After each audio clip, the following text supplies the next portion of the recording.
Hello दोस्तों, नमस्कार। अगर आप बैंक ऑफ बड़ौदा का केवाईसी फॉर्म भरना चाहते हैं तो हम आपको बताएंगे बिल्कुल सही सही कि किस किस पॉइंट का ध्यान देना है और कैसे फॉर्म को भर सकते हैं, क्या है पूरा प्रोसेस। तो अगर आप चैनल पर नए हैं तो चैनल को सब्सक्राइब कर लीजिए। तो आप देख रहे होंगे फॉर्म इंडिविजुअल यानी एक सेविंग अकाउंट या फिर नॉर्मल इंडिविजुअल पर्सन के लिए है। तो इसमें आपको दिख रहा है अकाउंट टाइप सबसे पहले, तो आप इसे नॉर्मल सिंप्लीफाई स्मॉल में से एक पे टिक कर देंगे जो कि नॉर्मल है जनरली। उसके बाद आप CKYC नंबर छोड़ देंगे, वो बैंक के द्वारा भरा जाता है। उसके बाद आपको दिख रहा है नाम में आप अपना प्रीफिक्स लगा सकते हैं। उसके बाद आपको दिख रहा है फर्स्ट नेम और लास्ट नेम, जैसे भी आपका नाम हो। अगर आपका मिडिल नेम है, जो भी आपके आधार कार्ड पे नाम हो उसी के हिसाब से डालेंगे। तो KYC पे हमें यही बात का ध्यान देना होता है कि हमें अपने डॉक्यूमेंट में हिसाब से देना होता है। अगर हमारे डॉक्यूमेंट में कुछ चेंज हुआ है तो हमें उस चेंज के हिसाब से देना होता है। तो KYC इसीलिए कराया जाता है ताकि आपका चीज़ें अपडेट हो सके बैंक में भी, अगर आपने कुछ चेंजेस करवाए हैं तो जिस तरीके भी आपका आधार पे नाम है, फर्स्ट नेम, मिडिल नेम है तो मिडिल नेम और लास्ट नेम डाल देंगे। यहाँ पे देख रहे हैं मैंने फर्स्ट और लास्ट नेम डाला है। उसके बाद मेडन नेम, यानी ये ज़्यादातर वुमेंस के लिए होता है जिनका अगर सेकेंडरी नेम अगर उनका शादी हो गया है तो उनका नाम बदल जाता है कई बार, तो उनके लिए है। अगर इसे आप नहीं छोड़ देंगे। मदर नेम आप डाल देंगे, आपका जो भी हो, फर्स्ट नेम, लास्ट नेम। उसके बाद आपको जेंडर दिख रहा है, जेंडर आपका जो भी है, मेल फीमेल, तो मेल डाल देंगे। मैरिटल स्टेटस, मैरिड हैं अनमैरिड हैं,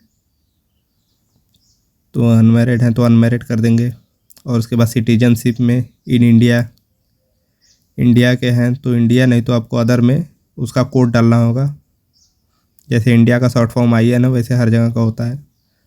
तो रेसिडेंशियल स्टेटस में रेसिडेंशियल इंडिविजुअल पे टिक कर देंगे। और उसके बाद दिख रहा है ऑक्यूपेशन टाइप में प्राइवेट है, पब्लिक सेक्टर या फिर गवर्नमेंट में काम करते हैं, या फिर अगर आप स्टूडेंट हैं या और कोई है तो आप अदर कर देंगे और छोड़ देंगे।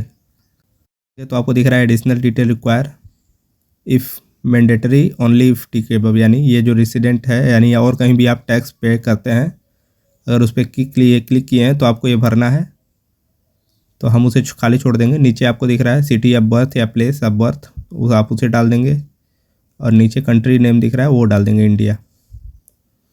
उसके बाद आपको नीचे डॉक्यूमेंट टाइप देना है जो कि KYC के लिए डॉक्यूमेंट देना है।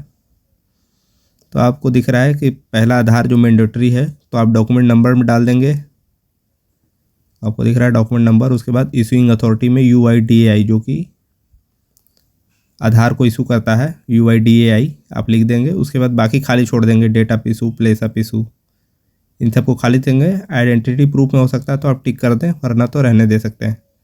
उसके बाद लिस्ट ऑफ OBD, अगर आप पैन नहीं प्रोवाइड कर रहे हैं तब आपको दूसरा कुछ देना होगा, जैसे कि वोटर ID, पासपोर्ट या ड्राइविंग लाइसेंस।